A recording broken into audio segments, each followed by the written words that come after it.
بسم اللہ الرحمن الرحیم۔ حضرت یعقوب علیہ السلام کے بیٹے، حضرت اسحاق علیہ السلام کے پوتے اور حضرت ابراہیم علیہ السلام کے پڑپوتے کا واقعہ ایسا ہے کہ جسے قرآن کریم میں احسان القصص کہا گیا ہے۔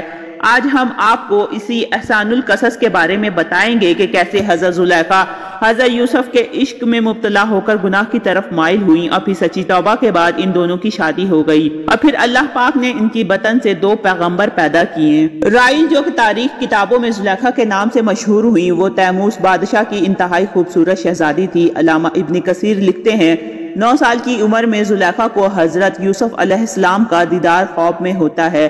وہ اسی وقت ان کی دیوانی ہو جاتی ہیں۔ کچھ سالوں بعد ان کو حضرت یوسف دوبارہ خواب میں عزیز مصر کے روپ میں نظر آتے ہیں اور زلیخا بیوی کی قسمت ایسی کہ اسی سال عزیز مصر کا رشتہ ان کے لیے بھیجا جاتا ہے۔ وہ فوراً شادی کے لیے ہاں کر دیتی ہیں، لیکن وہ رشتہ اس وقت کے عزیز مصر عطفیر بن رحیب کا تھا۔ شادی کی رات ان کو پتہ چلتا ہے کہ یہ وہ لڑکا نہیں ہے جو مجھے خواب میں نظر آتا ہے۔ کچھ ہی عرصے بعد حضرت یوسف مصر کے بازار میں بکنے کے لیے لائے جاتے ہیں اور زلیخا کے شوہر عزیز مصر عطفیر بن رحیب حضرت یوسف علیہ السلام کو ان کے وزن کے برابر سونے، وزن کے برابر مشک اور ریشمی کپڑے کے خرید لیتا ہے اور گھر لے آتا ہے۔ اس نے اپنی بیوی سے کہا، اسے بہت عزت و احترام کے ساتھ رکھو، بہت ممکن ہے کہ ہمیں فائدہ پہنچائے یا اسے ہم اپنا بیٹا ہی بنا لے۔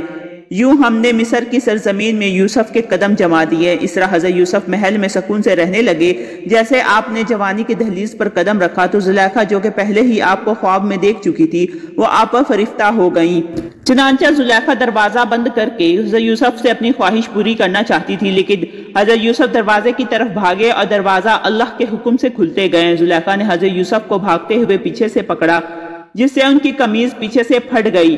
عزیز مصر نے جب حضرت یوسف کو یوں بند کمرے سے نکلتے دیکھا تو زلیخا نے شور مچایا کہ یوسف میرے ساتھ بدکاری کرنا چاہتا تھا۔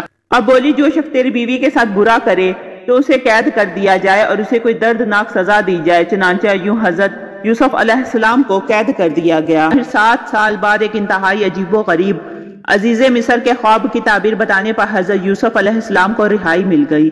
عزیز مصر اپنی وفات سے پہلے ہی تمام اختیارات حضرت یوسف علیہ السلام کے ہاتھ کر دیا۔ چنانچہ اس کی وفات کے بعد ریان بن ولید نے حضرت یوسف کو ہی عزیز مصر بنا دیا۔ عزیز مصر کی وفات کے بعد زلیخا تنگ و دست و محتاج ہو چکی تھی اور آنکھوں کی بینائی بھی چلی گئی تھی، تو کسی نے انہیں مشورہ دیا کہ اگر آپ حضرت یوسف جو کہ اب شاہ مصر بھی ہے، اسے اپنا معاملہ ذکر کرے تو ہو سکتا ہے کہ وہ آپ پر رحم کرے اور آپ کی مدد فرما کر آپ کو غنی کر دیں، کیونکہ آپ نے بھی ان کا خیال رکھا تھا اور ان کو عزت دی تھی۔ اس پر جب کسی نے انہیں یہ کہا ایسا نہ کیجیے گا، ہو سکتا ہے کہ ان کو آپ کا وہ سلوک یاد آ جائے جب آپ نے ان پر الزام لگایا، تو انہیں کافی تکلیف کا سامنا کرنا پڑا تھا اور وہ بھی آپ کے ساتھ ویسا ہی کریں جیسا آپ کی وجہ سے ان کے ساتھ ہوا۔ تو فرمانے لگی، میں ان کی بردباری اور کرم نوازی کو جانتی ہوں۔ چنانچہ آپ حضرت یوسف کی گزرگاہ میں ایک ٹیلے پر بیٹھ کر ان کا انتظار کرنے لگی۔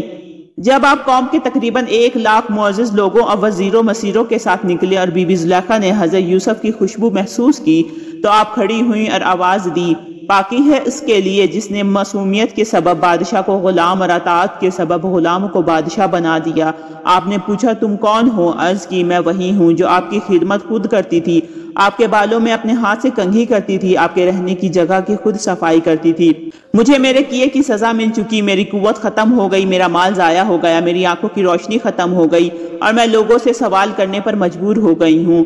پہلے مصر کے لوگ میری نعمت کو دیکھ کر رشک کرتے تھے اور اب میں اس سے محروم ہو چکی ہوں، کیونکہ فساد کرنے والوں کی یہی سزا ہے۔ یہ سن کر حضرت یوسف بہت زیادہ روئے اور حضرت زلیخا سے فرمایا، کیا تیرے دل میں میری محبت میں سے کچھ باقی ہے؟ آپ نے عرض کی، جی ہاں، اس کی قسم جس نے حضرت ابراہیم کو خلیل بنایا، مجھے آپ کی طرف دیکھنا زمین بھر سونا چاندی ملنے سے زیادہ محبوب ہے۔ آپ وہاں سے چلے گئے، حضرت زلیخا کی طرف نکاح کا پیغام بھیجا کہ اگر تمہاری رضامندی ہو تو ہم تم سے نکاح کر لیں اور اگر تم شادی شدہ ہو تو تمہیں غنی کر دیں۔ آپ نے حضرت یوسف کے پیغام لانے والے سے کہا، میں جانتی ہوں کہ وہ مجھ سے مذاق کر رہے ہیں، کیونکہ میری جوانی اور حسن و جمال کے وقت تو انہوں نے میری طرف توجہ نہیں دی، اور اب جب کہ میں بوڑھی اندھی اور فقیر ہوں تو وہ مجھے کیسے قبول کر سکتے ہیں۔ بہرحال حضرت یوسف علیہ السلام نے ان سے نکاح کر لیا اور ان کے پاس آئے، پھر نماز پڑھی اور اللہ پاک سے اس کے اسم اعظم کے وسیلہ سے دعا کی تو اللہ پاک نے حضرت زلیخا رحمت اللہ علیہ کا حسن و جمال، بصارت اور جوانی لوٹا دی۔ نکاح کے وقت آپ باکراں تھیں اور آپ کے بطن سے اللہ پاک نے 2 پیغمبر اسلام عطا کیے شادی سے پہلے، چونکہ آپ ایمان لا چکی تھی تو اس لیے شادی کی پہلی رات سے ہی عبادت خداوندی میں خود کو غرق کر لیا اور اللہ پاک کا حکم آنے کے بعد ہی حق جوزیت ادا کیا۔ امید ہے کہ آپ کو یہ قصہ پسند آیا ہوگا۔ اگر پسند آئے تو ویڈیو کو لائک کریں، چینل کو سبسکرائب کریں۔ ملتے ہیں نیکسٹ ویڈیو میں، رکھیے گا اپنا بہت سا خیال۔ اللہ حافظ۔